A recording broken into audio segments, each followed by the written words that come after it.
ini yang sangat-sangat dirasakan oleh masyarakat bawah itu adalah dengan dikuranginya harga pupuk.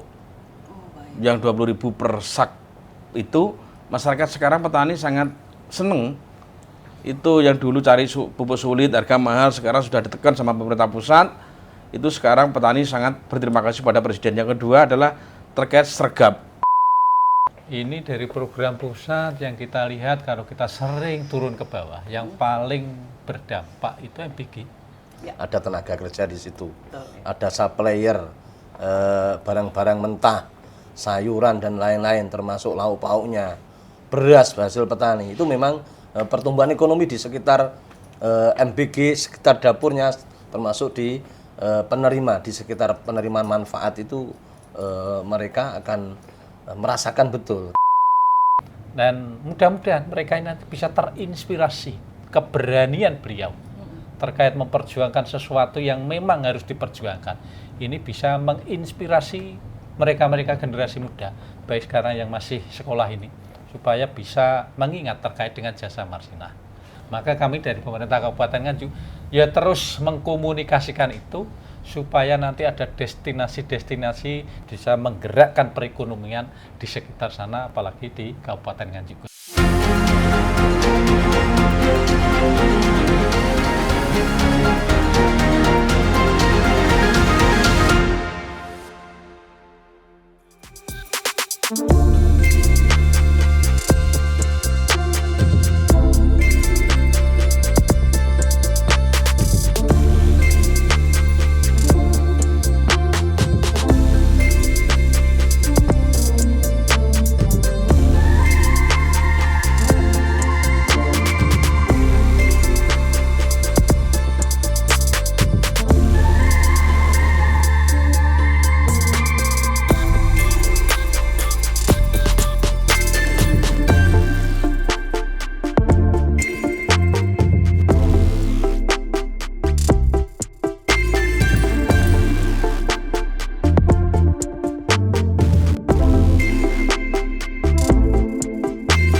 Assalamualaikum warahmatullahi wabarakatuh. Salam sejahtera untuk kita semua. Shalom, Om Swastiastu, Namo Buddhaya, dan salam kebajikan. Tribuners, kembali lagi dalam podcast Gebrakan Wakil Rakyat DPRD Nganjuk bersama saya Cindy. Dan Tribuners, implementasi kebijakan pemerintah pusat di daerah memerlukan sebuah proses adaptasi agar dapat dijalankan sesuai dengan kondisi lokal. Nah, dalam hal ini DPRD memiliki peran yang sangat penting untuk memastikan regulasi, program, dan juga pendanaan dari pusat dapat diterapkan dengan tepat oleh pemerintah daerah. Kali ini kami ingin membahas lebih lanjut bagaimana DPRD Nganjuk menjalankan fungsi legislasi, pengawasan, dan juga penganggaran dalam pelaksanaan kebijakan pusat, dan juga bagaimana upaya menghadapi berbagai tantangan implementasi di tingkat daerah. Untuk itu kita sapa yang sudah berada di sini, Bapak Tatit Heru Cahyono, Ketua DPRD Nganjuk, kemudian ada Wakil Ketua Bapak Ulum Bastomi dan juga Bapak Jianto. Selamat siang, Pak. Selamat siang, Tribuners. Sehat ya, Pak? Alhamdulillah. Alhamdulillah sehat. Baik, Pak, ini kita langsung saja ya tanya-tanya ya. Monggo nanti mungkin bisa dijawab satu-satu, Pak. Bagaimana Pak DPRD Nganjuk memastikan bahwa regulasi dan juga kebijakan dari pemerintah pusat seperti undang-undang atau peraturan menteri itu dapat diadaptasi dan diterapkan secara efektif di Kabupaten Nganjuk? Oke. Monggo. Saya terima kasih. Semua pemirsa dari Tribuners, kami dari DPRD Kabupaten Nganjuk terkait dengan apa yang dilakukan oleh DPRD Kabupaten Nganjuk terkait juga dengan regulasi yang muncul dari pemerintah pusat, maka kami dari DPRD Nganjuk pasti akan menindaklanjutinya. Kemarin contoh perda tentang desa kami sudah ada dan memang ada tambahan-tambahan yang perlu direvisi, maka kami akan menyesuaikan terkait dengan perubahan-perubahan itu. Dan kami sudah membentuk pansus dan alhamdulillah selesai, maka secepatnya ini akan bisa digunakan untuk kepentingan masyarakat Kabupaten Nganjuk. Salah satu contoh regulasi yang ada di pemerintah pusat, kemudian kita akan menindaklanjuti mana-mana yang menjadi prioritas, maka kami akan secepatnya menindaklanjuti terkait dengan program-program maupun regulasi-regulasi yang ditetapkan oleh pemerintah pusat. Banyak kegiatan-kegiatan yang ada di pemerintah pusat, yang misalnya kemarin kita juga menerima masukan-masukan dari masyarakat terkait dengan MPG, terkait dengan koperasi, terkait dengan sekolah rakyat. Ini kan juga kegiatan-kegiatan yang pusat yang memang harus diselaraskan dengan pemerintah daerah Kabupaten Nganjuk. Kami, bagian dari pemerintahan yang ada di kabupaten, tentunya akan menindaklanjuti program-program dari pemerintah pusat.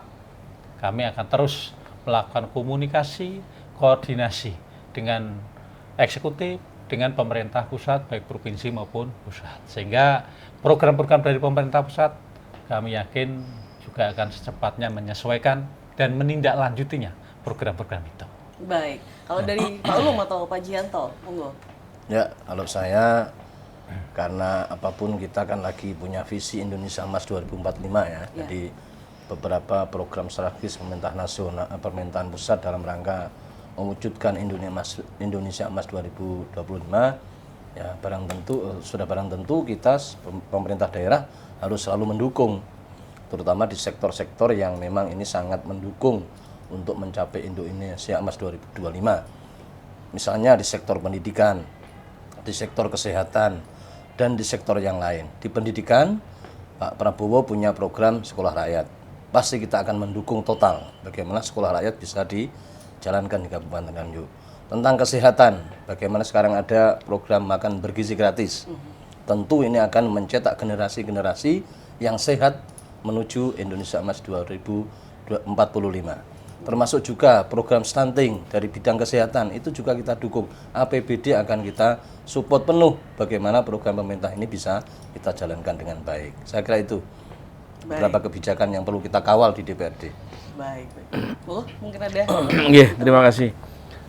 Jadi gini, saya sebagai mungkin pimpinan DPRD, ini Pak Ketua, Pak Ulum, memang untuk menerjemahkan program-program pemerintah pusat, kadang pemerintah daerah juga agak kalah kabut dikit.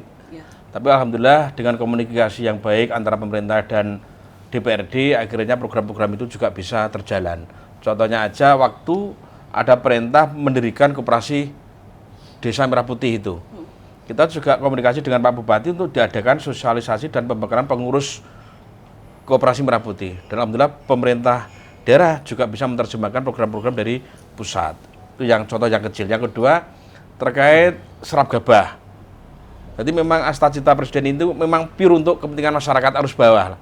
Jadi pemerintah daerah dan seharusnya memang backup apa yang sudah menjadi keputusan pemerintah pusat. Dan alhamdulillah pemerintah daerah ini, Pak Bupati, Wakil Bupati, dan pimpinan DPRD, apa yang menjadi program pemerintah pusat itu berjalan dengan baik secara komunikasinya. Dan mudah-mudahan kita bisa, Pak Ketua ini orangnya kan, kalau ada program pemerintah pusat langsung backup, komunikasi dengan Pak Bupati juga baik, sehingga apa yang menjadi harapan cita presiden mudah-mudahan di Nganjuk bisa terpenuhi. Saya kira itu aja dari saya. Ya baik, Pak. Kemudian ini untuk memastikan bahwa kebijakan itu mendapat dukungan penuh ya, tapi untuk memastikannya nih, dari partisipasi masyarakat, termasuk dan juga pemangku kepentingan lokal itu seperti apa? Kami membuka pintu seluas-luasnya. Kami DPRD terkait dengan program-program yang di pusat yang mungkin sosialisasinya kurang, kami membuka pintu seluas-luasnya oleh masyarakat. Contoh kemarin, kami juga menerima aspirasi terkait dengan MPG. Ada informasi MPG itu seperti ini yang diterima masyarakat. Dari 15.000 informasinya ada yang sampai 6.000 sampai 8.000. Ini kita sampaikan. Kita undang dari Satgas, kita undang perwakilan dari MPG, sehingga hal-hal yang teknis seperti itu masyarakat akhirnya bisa paham dan bisa mengontrol ketika ada kebijakan-kebijakan pusat pada tataran pelaksanaannya tidak sesuai dengan yang diharapkan oleh pemerintah pusat. Kami sangat membackup dan kami kemarin juga menyampaikan kepada teman-teman, monggo kita awasi semuanya di masing-masing daerah pemilihannya. Dapil 1, 2, 3, semua anggota DPRD untuk turut aktif dalam fungsi kontrolnya, termasuk ketika ada program dari pemerintah pusat. Tidak hanya dari pemerintah daerah, kita bersama-sama mensukseskan program pemerintah ini, yang baik itu program dari pemerintah pusat, provinsi maupun dari pemerintah daerah Kabupaten Nganjuk. Sama-sama kita kawal sehingga kita ingin sekali Indonesia Emas itu akan benar-benar bisa tercapai. Kalau memang dalam pelaksanaan implementasinya ada yang kurang pas, kami terbuka dan siap untuk menindaklanjuti, melanjutkan kepada yang berkepentingan.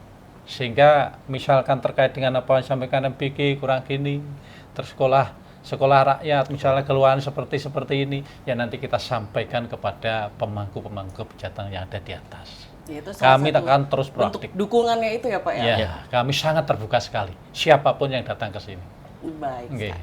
Atau mungkin ada menambahkan lagi? Ya, kalau saya menambahkan, memang bagaimana bentuk dukungan kita sebagai pemangku kebijakan, ini kan juga lagi pembahasan APBD 2026. Dan memang ini agak kendala kita ya di daerah ini, karena ada pengurangan TKD kita ya, lumayan besar, 275 miliar, sehingga kita akan berpikir bagaimana kira-kira anggaran yang sudah disiapkan pemerintah, terus ada pengurangan TKD, kita efisiensikan, tapi dengan tidak mengurangi bahwa kita tetap mensupport program pemerintah pusat. Yang pertama itu. Yang kedua, DPRD kan punya kegiatan sosialisasi di beberapa daerah di dapil masing-masing. Tentu ini akan kita manfaatkan dengan baik, bagaimana mensosialisasikan program pemerintah ini kepada masyarakat sehingga masyarakat akan tahu. Ketika tahu, dia tidak akan hanya tinggal diam, tapi juga akan mungkin memberikan masukan kepada kita, memberikan partisipasinya dalam bentuk apa, juga mengawasi kegiatan-kegiatan ini di bawah. Ketika ada keluhan, sudah barang tentu yang disampaikan Pak Ketua, kita akan menampung. Jadi ya memang ada enaknya juga ada getirnya juga. Nah, di daerah kan seperti itu. Tetapi prinsipnya kita sebagai bagian dari pemerintah daerah harus selalu berusaha bagaimana masyarakat ini bisa sejahtera, program pemerintah ini juga bisa berjalan dengan baik. Saya kira itu. Baik. Moga Pak. Cukup? Cukup, baik.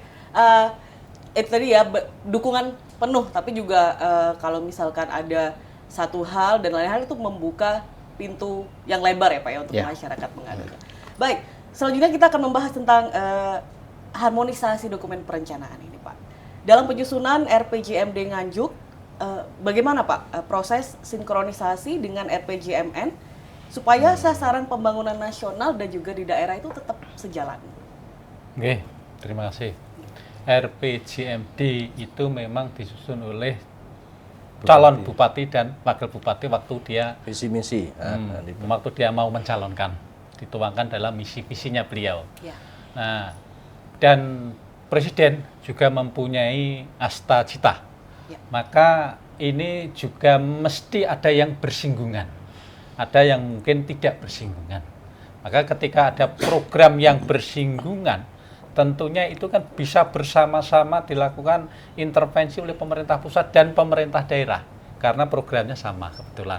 Misalnya terkait dengan kesehatan, itu yang disampaikan seperti itu. Berarti kegiatan itu kan bisa diintervensi oleh APBN maupun oleh APBD Kabupaten Nganjuk. Nah, maka kami karena kami juga mempunyai aspirasi yang kita tampung lewat reses, tentunya ini juga harus terakomodir. Banyak sekali yang termarginalkan terkait dengan keinginan-keinginan masyarakat karena memang ada batasan-batasan. Sehingga kami bisa menampung itu yang memang prioritas tapi tidak nampak. Misalkan di dapil kami, itu yang prioritas apa? Contohnya seperti itu. Kami terkait dengan kesehatan, mulai kami periode kedua, itu banyak sekali masukan-masukan contoh terkait dengan kesehatan. Di puskesmas kami itu memang tidak layak, kurang layak, sehingga perlu ada penambahan maupun bangunan yang layak untuk kegiatan kesehatan di Kecamatan Bagor. Dan kami lewat reses ini akhirnya alhamdulillah kami bisa mengupayakan di bidang kesehatan. Itu juga tertuang di dalam misi-visi. Misinya Bupati. Dan juga di asta citanya Presiden. Kalau hal semacam itu sama, ini kan sama. Berarti kita kalau tidak sama, ya berarti mana yang memang prioritas. Namanya prioritas. Misalkan terkait dengan program pemerintah pusat, ini yang sudah disampaikan dan sekarang mulai berjalan, MPG dan lain-lain. Ini kan tentunya kita juga harus mengkomunikasikan dengan pemerintahan berarti Pak Bupati, Pak Wagub, kemudian apa yang bisa kita pick up lewat pemerintah Kabupaten Nganjuk. Kan gitu, intinya supaya bisa jalan. Kalau memang itu ya nanti kita komunikasikan lebih lanjut lewat mereka yang membidangi. Hal semacam ini kami harapkan sehingga bisa dilakukan semua, programnya dari Pak Presiden jalan, misi visi Bupati jalan, kami dari DPRD lewat reses bisa memperjuangkan aspirasi-aspirasi dari masyarakat yang mungkin itu sekali lagi termarginalkan, belum sempat diangkat. Ini yang kami lakukan seperti itu. Supaya tetap sejalan ya Pak? Ya, semuanya bisa berjalan dengan baik. Baik. Dari Pak Lum atau Pak Jianto? Ya, RPJMD itu apa ta? Visi misinya Bupati. Ya. Yang itu pasti dibahas dibubuhkan di dalam sebuah perda RPJMD. Siapa yang membahas? Kami di DPRD, Pansus, dan tim pemerintah daerah. Ya, ketika membahas itu pasti kita juga akan melihat yang namanya RPJMN, yaitu rencana pemerintah pusat. Otomatis kita akan mensinkronkan itu.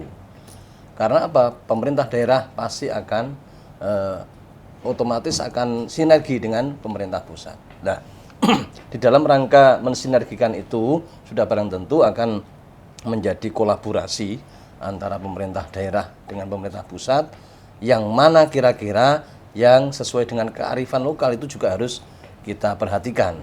Karena apapun kan beda daerah tentu beda. Betul. Tapi secara prinsip RPJMN itu menjadi acuan kita dalam rangka menyusun RPJMD. Jadi kearifan lokal ini yang akan menjadi pembeda dengan daerah lain. Menyesuaikan ya, daerah sini. Betul. Baik, dari Pak Jianto. Ya, sekilas sama yang disampaikan. Memang kadang RPJMD dari pemerintah daerah itu kalau misalkan kurang sinkron dengan apa yang menjadi program strategis nasional, ya kita ini di DPRD ini akan yang mengcover.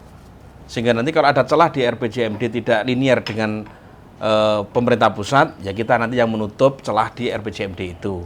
Misalkan nanti dari program-program hasil reses kita, dari program-program pokok pikiran teman-teman DPRD untuk menutup kekurangan yang ada di RPJMD biar linear dengan pemerintah pusat. Saya kira itu aja. Iya, baik. Dari program pusat yang telah berjalan beberapa tahun terakhir ini Pak, indikator apa yang menjadi perhatian dari DPRD dan sektor mana yang sudah merasakan dampak nyatanya? Oke. Ini dari program pusat yang kita lihat kalau kita sering turun ke bawah, yang paling berdampak itu MBG. Makan bergizi. Ini kan kebutuhan akan MBG. Ini kan juga melibatkan banyak para pihak. Contohnya dari petani, peternak. Karena itu memang dibutuhkan oleh mereka. Sehingga perputaran di daerah ini ya lumayan tambah.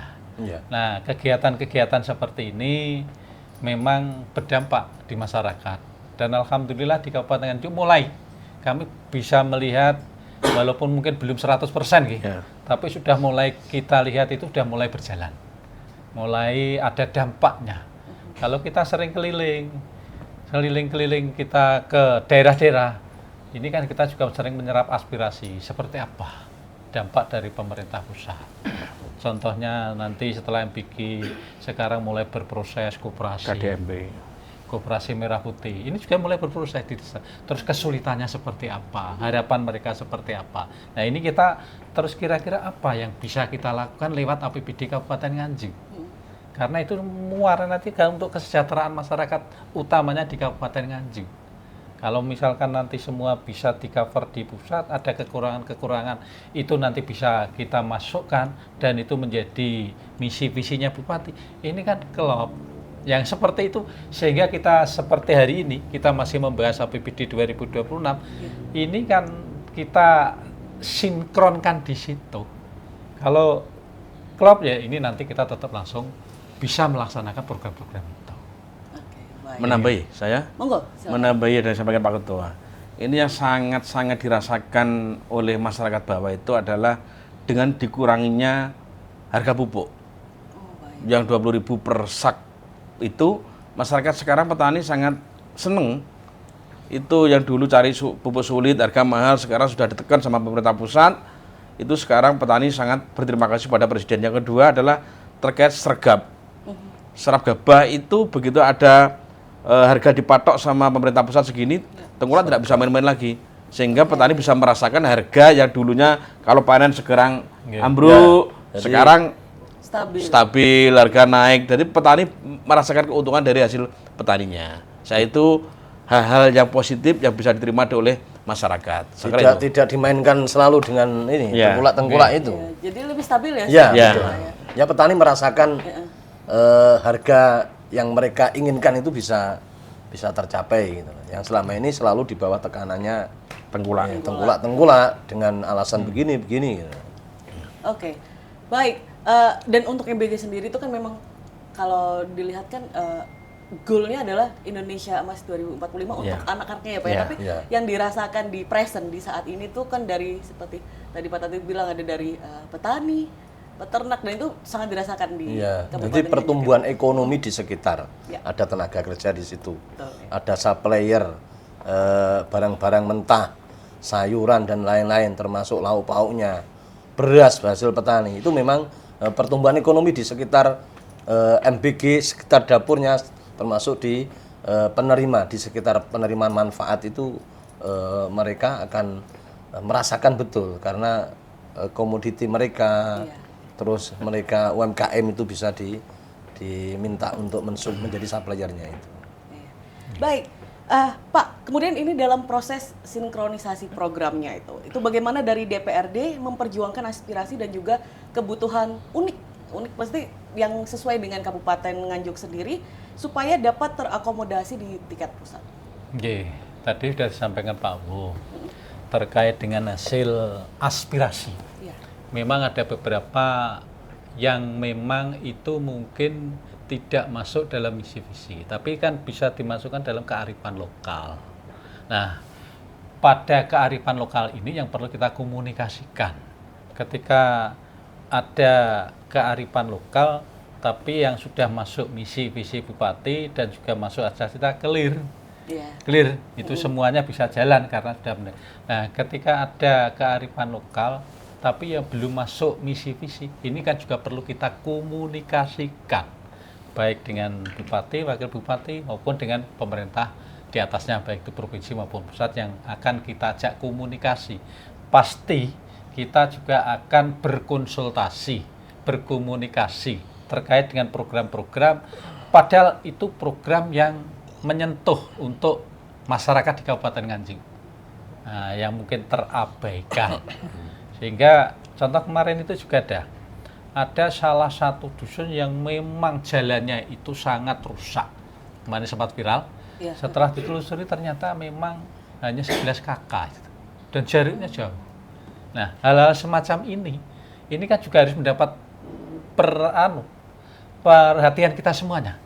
Sehingga mereka juga kita harus bersama-sama untuk bisa menyelesaikan setiap ada kesulitan-kesulitan yang ada di masyarakat. Terkait dengan yang lain, alhamdulillah selama ini kita komunikasinya juga baik dengan pemerintah pusat, sehingga ketika ada yang perlu dikomunikasikan, komunikasi selama ini lancar-lancar saja dengan pemerintahan Kabupaten Nganjuk, Pak Bupati maupun Pak Wakil Bupati. Baik. Ada yang menambahkan mungkin dari Cukup. Pak Alumata Pak Sian? Kalau kearifan lokal saya kira kan kita punya saluran ya, saluran komunikasi ada di provinsi, ada DPR RI yang ini akan menjadi bagian media kita untuk bagaimana kearifan lokal Nganjuk bisa terkomunikasikan di pemerintah pusat melalui beliau-beliau ini. Jadi kita akan sering Pak Ketua ini juga mendampingi yang dari DPR RI, DPR provinsi ini agak aspirasi kita yang termasuk kearifan lokal ini kita sampaikan ke beliau bagaimana biar pemerintah pusat itu juga tahu bahwa Nganjuk punya ini. Otomatis pemerintah pusat nanti programnya bagaimana bisa menyentuh kearifan lokal yang kita punya. Selain kita juga sudah memprogramkan sendiri. Jadi bisa menyesuaikan ya Pak ya, jadi Iya. dari pemerintah pusat juga. Baik, untuk pengembangan SDM ini Pak, apakah DPRD melihat perlunya peningkatan kapasitas dari aparatur daerah supaya lebih siap mengelola dan juga melaporkan program-program dari pemerintah pusat? Oke, ini tentu kami juga akan menyesuaikan karena terkait dengan SDM ini kan penting. Ya. Di masing-masing OPD, di semua kegiatan-kegiatan, tentunya juga ada regulasi-regulasi baru. Ketika itu untuk mengikutinya, mesti kan kita juga memahami terkait dengan regulasinya. Mesti juga harus ada sosialisasi-sosialisasinya. Maka terkait dengan peningkatan itu juga sangat penting untuk kami.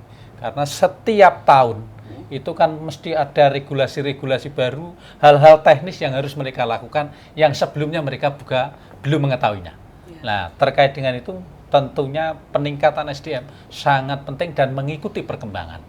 Kami dari DPRD dalam pembahasan ini juga di masing-masing OPD, ini untuk kegiatan apa, SDM-nya seperti ini kami tentu juga akan membackup terkait dengan kegiatan-kegiatan itu.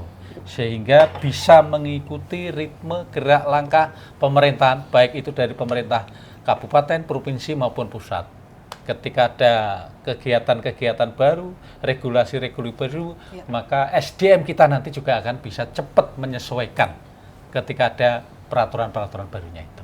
Kami sangat mendukung sekali untuk tambahan supaya SDM kita itu lebih unggul.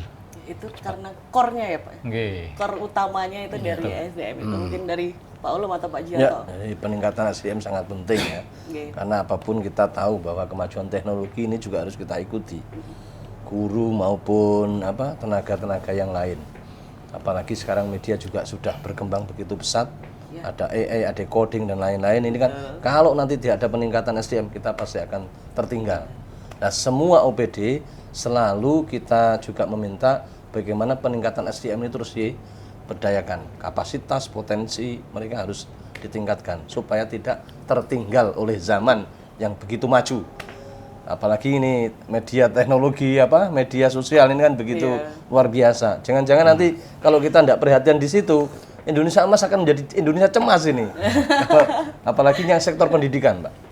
Sektor pendidikan sangat mengkhawatirkan. Ya, pemuda kita ini kan harus selalu dipantau, selalu dikasih pendidikan yang baik terkait penggunaan media sosial. Ini sangat harus kita kita support bagaimana terkhususnya bidang pendidikan anak-anak SMP, SMA ini bagaimana menggunakan media sosial ini betul-betul bijak dan baik supaya kita terjaga mereka di 2045 ini. Baik. Dari Cukup. mungkin kalau dari yang Bapak lihat dari sampai saat ini itu seperti apa Pak? Terkait pengembangan SDM-nya itu Nggih. sendiri. Sampai hari ini kita melihat di masing-masing OPD sudah melakukan itu. Oke. Dan sudah kita anggarkan. Ketika penganggaran misalkan untuk kegiatan peningkatan kapasitas. Bentuknya apa? Outputnya apa? Kita akan tanya. Kalau memang kita misalkan yang disampaikan Pak Ulum dari Dinas Pendidikan, itu untuk mendidik calon-calon pegawai, guru atau siapapun nanti outputnya supaya untuk masyarakat atau wali murid atau murid nanti bisa mengetahui terkait dengan perkembangannya. Oke, berarti kan kita juga bisa mengikuti itu. Oke, berarti kita di penganggarannya juga akan tetap tentunya akan menyetujui itu. Sehingga apa yang disampaikan nanti pertanggungjawabannya kepada kita. Bentuknya apa? Ya ini rapat-rapat kerja dengan komisi-komisi yang ada di kami. Kita sudah menganggarkan seperti itu, yang dilakukan seperti apa, outputnya seperti apa. Nah, nanti di komisi-komisi, rapat komisi baru disampaikan kepada kami. Ketika dalam pelaksanaannya tidak sesuai, ya kita nanti tagih kemudian bahwa yang jenengan lakukan tidak benar. Kalau yang dilakukan itu sudah sesuai, maka tingkatkan lagi, nanti kita juga akan terus mengawal untuk penganggarannya. Ya, intinya upgrade itu terus Nggih. harus. Upgrading itu terus harus dilakukan. Iya, berarti Pengawasannya. Ini sedang upgrading itu Iya. ya Pak? harus, terus terus. upgrading. Nggih. Harus, karena memang tadi perkembangan zaman Ya. nggak ada matinya itu Betul. sampai nanti mungkin akan berkembang terus. Terus. Baik, Pak, kemudian ini tentang Marsinah Pak dari Nganjuk, benar nggih? Ya, betul. Baru-baru ini Bu Marsinah ditetapkan sebagai pahlawan nasional. Ya. Dari DPRD sendiri melihat momentum ini dalam mendorong penguatan nilai-nilai perjuangan pekerja, kemudian perlindungan buruh, serta peningkatan kesejahteraan masyarakat itu, apakah ada yang dilakukan? Oke, pertama kami menyampaikan selamat dulu ya, atas diraihnya gelar pahlawan untuk Marsinah. Juga yang luar biasa apresiasi kepada TP2GD kan ya, yang mengawal itu sehingga pengajuan 2022 sampai 2025 ini sudah mendapat pengakuan yang dari Presiden terkait gelar pahlawan untuk Marsinah. Pertama kami mengapresiasi, kami dari DPRD, Ya. sehingga dengan diraihnya gelar Marsinah di Kabupaten Nganjuk, kita tahu Marsinah ini orang kecil, orang biasa, orang tuanya waktu itu sudah tidak ada, dia ikut kakaknya. Dengan perjuangan yang dilakukan waktu itu seperti itu dan akhirnya korban nyawa yang dilakukan, ini tentunya menjadi penggerak bagi kaum-kaum muda, kaum buruh terkait dengan perjuangan yang dilakukan oleh Marsinah.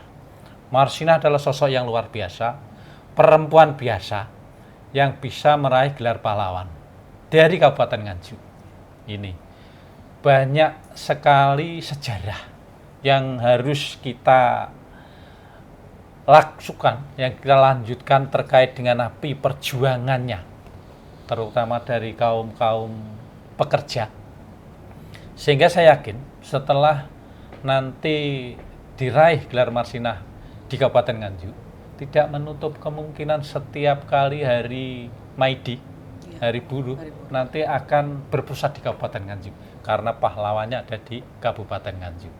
Maka dari itu pemerintah daerah juga harus bisa menangkap apa nanti efeknya terkait dengan pemerintah Kabupaten Nganjuk.